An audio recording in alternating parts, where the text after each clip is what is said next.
Hello guys, দেখো আমার মা আমসি মিল দিছে, কত সুন্দর রোদ বেড়েছে আজকে। দেখো রোদ বেড়েছে, ইলে মা আমসি মিল দিছে, বৃষ্টি হচ্ছে না। আমাদের আজকে জলের গাড়ি আসবে বলছে, কতদিন আসে না। ইলে মা কাজের ফাঁকে আমসি মিল দিছে। তোমরা দেখো, এই জলের গাড়ি এসে গেছে, ইলে আমি চলে আসছি। আর দেখো আমার বাবা জল ডাব্বা সব বাড়ি থেকে এনে দিচ্ছে। আর ওই দেখো আমাদের দাদা ভাই জল যারা নিয়ে আসতেছে, দুজন দাদা ভাই, তারা দেখো খালি ডাব্বাগুলো নাম কাটছে, কারণ ওই নিচে জল আছে তো, এই খালি ডাব্বাগুলো নাম কাটছে। দেখো টোটোলে এসেছে।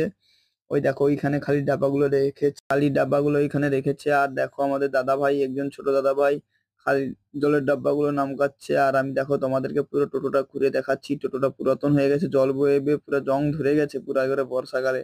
আর দেখো ম্যানেজার জল নাম কাটছে, ম্যানেজারও জল নাম কাটছে, তার সাথে যে আরেকজন দাদা ভাই এসেছে সেও জল নাম কাটছে। আমার মায়ের দাঁড়িয়ে গুনতি করতেছে, আর আমি এখানে দাঁড়িয়ে ব্লগ বানাচ্ছি, ভিডিও বানাচ্ছি।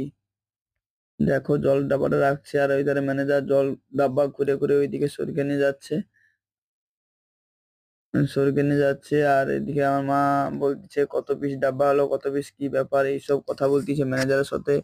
আর দেখো এখানে জল নামকার পরে আমার বাবা একটা ডাব্বা নিয়ে চলে যাচ্ছে ওইখানে বাড়ির পাশে, একজনকে দিতে যাচ্ছে। আমার বাবা দেখো চলে যাচ্ছে, আর কিছু কি বলছে।